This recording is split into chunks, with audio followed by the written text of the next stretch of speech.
Hello all, treatment of outstanding expense and prepaid expense. Outstanding expense അഥവാ expired expense അതും അല്ലെങ്കിലോ expense due but not paid. അപ്പോൾ ഇത്രയും പേരുള്ള outstanding expense നമ്മൾ എങ്ങനെ ട്രീറ്റ് ചെയ്യും? ഇതിനെ രണ്ടായിട്ട് നമുക്ക് തരംതിരിക്കാം. ഫൈനൽ അക്കൗണ്ട്സിനാണ് ഈ ഔട്ട്സ്റ്റാൻഡിംഗ് എക്സ്പെൻസിന്റെ ട്രീറ്റ്മെന്റ് നമുക്ക് ആകെ ആവശ്യം കൂടുതലായിട്ട് വരിക അല്ലേ? ട്രയൽ ബാലൻസിന്റെ ഉള്ളിലുള്ള കാര്യം, ട്രയൽ ബാലൻസിന്റെ പുറമേയുള്ള കാര്യം. Case number 1, if outstanding expense എന്ന് പറയുന്ന സംഭവം ട്രയൽ ബാലൻസിന്റെ പുറത്താണ് വരുന്നതെങ്കിൽ ഈ ട്രയൽ ബാലൻസിന്റെ പുറത്ത് വരുന്നതെല്ലാം മിനിമം 2 സ്ഥലത്തെങ്കിലും നമ്മൾ കാണിക്കണം. എന്ന് വെച്ചാൽ ഈ ഔട്ട്സ്റ്റാൻഡിംഗ് എക്സ്പെൻസ് ട്രയൽ ബാലൻസിന്റെ പുറത്ത് വരുമ്പോൾ we need to add that outstanding expense with the concerned expense.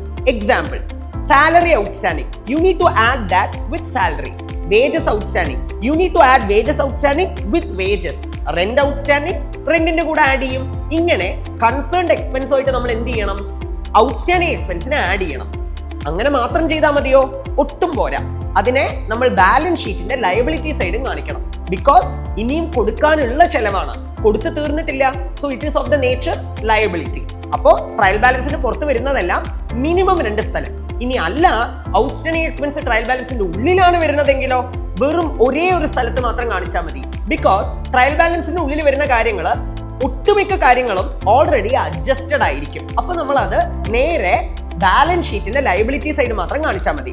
So in conclusion, outstanding expense when shown inside the trial balance, it will be taken directly to balance sheet liability side.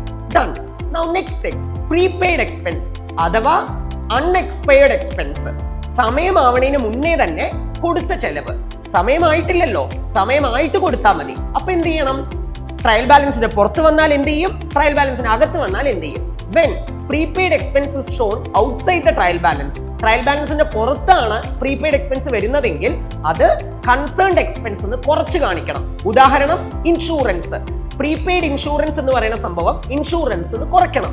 Commission, prepaid commission, prepaid commission എന്ന് പറയുന്ന സംഭവം commission കുറച്ച് കാണിക്കണം. And നമ്മളത് balance ഷീറ്റിന്റെ asset സൈഡും കാണിക്കണം. Because it is of the nature asset. ഇനി എങ്ങാനും പ്രീപെയ്ഡ് എക്സ്പെൻസ് എന്ന് പറയുന്നത് ട്രയൽ ബാലൻസിന്റെ അകത്താണ് വരുന്നതെങ്കിലോ അത് ഓൾറെഡി കൺസേൺഡ് എക്സ്പെൻസ് എന്ന് കുറച്ചിട്ടുണ്ടാവും. നമ്മളായിട്ട് കുറയ്ക്കേണ്ട ആവശ്യമില്ല. അപ്പൊ അതിനെ നേരെ നമ്മൾ എവിടെ മാത്രം കാണിച്ചാൽ മതി?